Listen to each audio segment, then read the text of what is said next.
All right, I get asked this a lot.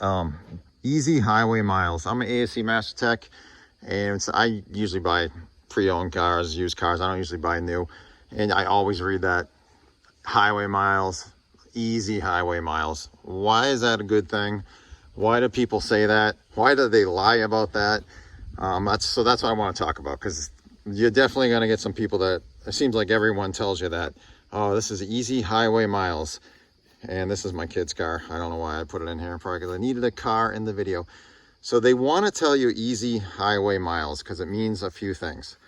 One of the things, or one of the huge benefits of it, is the roads themselves. When you're actually driving on a highway, a major highway, they tend to be better roads. They're just not as many potholes, not as many ruts, not, smoother, flatter, not as much twists and turns. They're a little easier on the vehicle for sure.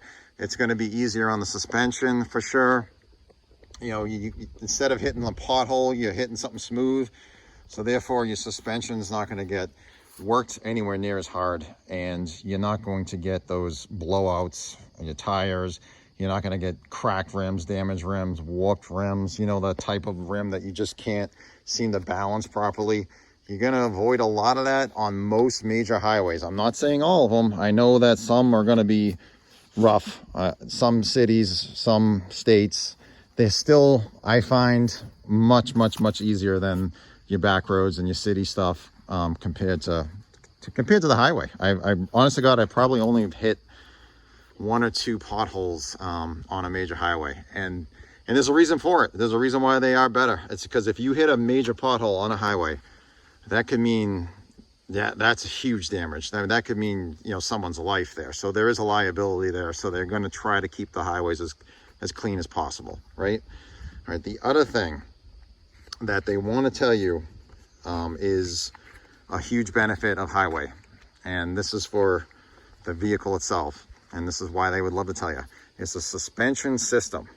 All right. So picture you're on the highway and you're cruising, and I'm talking easy highway. I'm not talking hard highways. I'm talking, you leave work pretty early, and let's say you're leaving work at 4 a.m., right?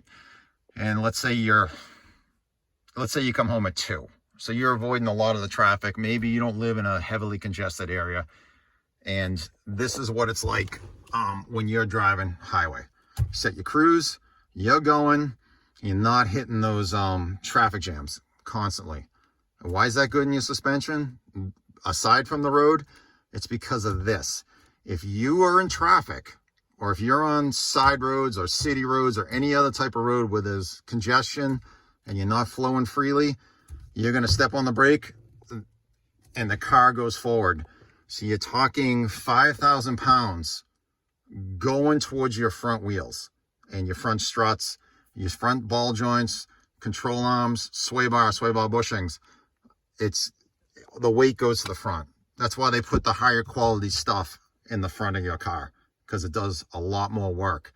So your whole car, when you slow down, it dips and the weight drives to the front.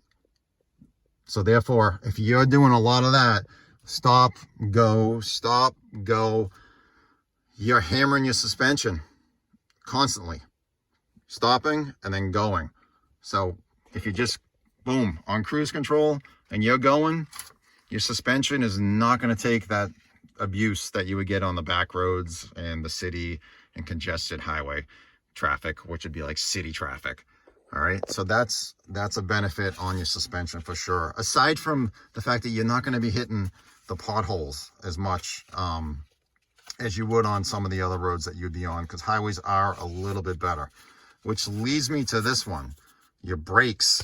Like I said, your highway miles is you accumulating a ton of miles pretty quickly and easily with cruise control. You're going 55, 65, 75 miles an hour. You're not stepping on the brakes that often. Therefore, you're not hitting those pads and rotors nearly as much. They're not getting the use. They're not getting heated. They're not getting all that weight just going right to the front. So your brake system and your overall cost to you on brakes, it's going to be much, much, much less on highway. I swear to God, I have gone, because I did have a nice highway commute before. I went 100,000 miles on pads and rotors once because I did mostly highway. I'm talking, I probably only stepped on my brake pedal probably 12 times in a commute. Like if you get a nice 40-mile one-way commute and a 40-mile one-way back home, and you're doing 80 miles a day and you're only stepping on that brake, you know, 24 times, it's very, very easy on your brakes. So that's a huge benefit of highway miles. All right, the other thing is your engine itself. Your engine is cruising along at a speed that is very conducive to long life. So if you look down here at my tachometer, when you're on the highway and you're doing 65, 70, and maybe you have it on cruise control, your tach or your engine speed is up around 1700 RPMs, depending on the engine and the drivetrain that you have, which means that it's not working anywhere near as hard as constant acceleration and stops and up and down. So when every time you stop and you need to accelerate your 5,000-pound car from a 0 to 40 or 0 to whatever, and you need to pull out into traffic, your engine is going to be spinning up to here and then down and then up. I'm not saying it's the end of the world.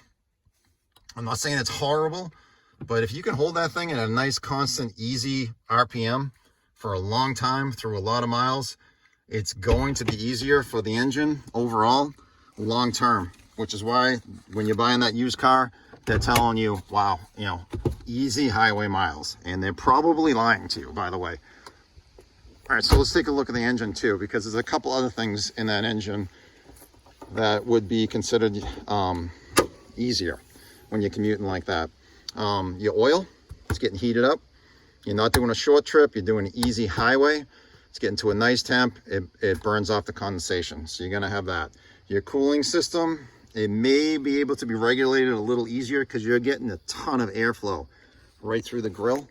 So it's going right through your radiator and condenser, and it's making it a little bit easier on your cooling system. So it's less strain on the engine.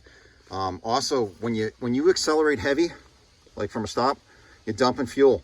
Like you have to go rich. Like your fuel trims are going a little higher. Like if you're slamming down that gas pedal, you dump some fuel and then you let off, and the fuel might be blowing past your rings, might not.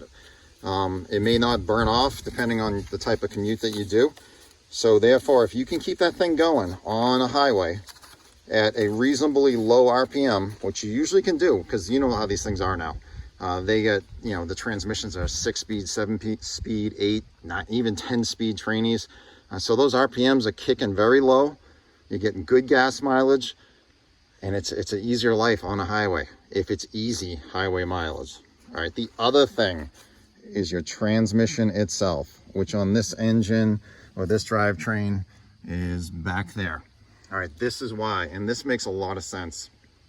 You are on the highway. You're cruising along at 75, 70, whatever you do, right? It's not shifting. It's in overdrive. It's cruising along, which means that it doesn't have to go up or down as often, anywhere near as often. It holds that gear for maybe almost your entire commute, unless you hit a big hill or you hit some traffic. So therefore, all those clutches and the clutch material that's in it, which is abrasive and will wear out, it's not getting worn as much because it doesn't shift as frequently going through those gears. So clutch 1, 2, 3, 4, down, up, that's a lot of shifting, and that's a lot of wear and tear on a transmission compared to a highway. A highway, easy highway, you're going nice, you're going easy, and you're not burning through your clutch material on those clutch packs as much. So it's a lot easier. And the temperature of that transmission is going to be regulated a little easier on the highway because it's not working as hard. And like I said, you're getting a lot of airflow through, just right through your engine, through the front grille as possible. So it makes it a little bit easier, especially if you have a transmission cooler that's right there up front. And so that's a big benefit. The other benefit is steering, your steering system itself. If you haven't noticed, when you're on that highway, your wheels are hardly turning. Like, you're not going full lock to lock as you would if you're like you pull up to a stop sign and you got to cut it hard right, hard left. So if this wheel is not moving as much, that's going to mean less wear and tear on your ball joints, on your tie rods, on your steering rack, everything. It's just driving nice and straight down the road almost all day. So that would be a huge benefit. And these are all things that are going to cost you money. So that's why they claim highway miles. So if you can get your hands on a highway mile car, and it's an easy highway mile car, power to you. That is a good thing. There's no doubt about that. All right, some drawbacks to highway mileage cars, because there are a couple, and there's not many, but there are a couple. All right, generally up front, you're going to have some damage to your paint up front. This will tend to get a lot of sand and rocks and everything else thrown at it, so you're going to get some pretty good road rash going on there. It's not unusual if someone does a ton of highway miles that they're going to need maybe a retouch on that front bumper cover. That's not unusual. Same thing with the headlights. The other thing too that you might find for sure is the windshield itself might be pitted, might be pretty hardly pitted, and you might need a windshield. So you'll see stuff like that. You'll see a little bit of damage up front, you know, a windshield that might need replacement. All right, now this could be an indicator how you can tell if they're lying, because they love to lie when they sell used cars. And I don't mean everybody, that's not everybody, but everyone wants an advantage when they sell a car. They want the most money they can. That's why they're saying it has highway miles. All right, so these are some of the things that might be a giveaway with the highway mileage or easy highway miles. Well, you can ask them right off the bat, especially if it's a private sale. You know, hey, you said it's easy highway miles. Where do you work? Oh, I work in Boston. I work in New York City. That's not easy highway. If you're driving into those cities, that's city, and that's hard city. They might live 80 miles away, and some of that might be easy. But once they get, you know, 15 miles out of that city, they're in bumper to bumper traffic. That's not really any huge advantage. Another way to tell if it's highway miles versus non-highway miles is the brake pedal itself. If you're hitting that brake a lot and you're in a lot of traffic, you might see some wear here on the corners. When you're going gas pedal to brake, that little corner there, you might see some excessive wear. So look at it. You know, take a look at it. Don't be afraid. You know, if you're buying a car, go ahead and look at stuff like that. The other thing is the paint itself, especially the rims. I find cars that are a lot of city, they get a lot of road rash here because they hit a lot of curbs because they're having a hard time parking. And then not only that, if they're parking in city, they're getting a lot of dings, especially on these edges here. Like any sort of edge like this, some ground effects, stuff like that, you're going to see some wear, some dings, some dents, some scratches. Even the door handle themselves, if it's a lot of highway, a lot of city, they're getting in and out of this thing a ton. I would look for scratches in there. A lot of people are going to use the key fob, so you're not going to get the scratches in there anymore, but a lot of wear there. The other thing too is the seat right here on the driver's side.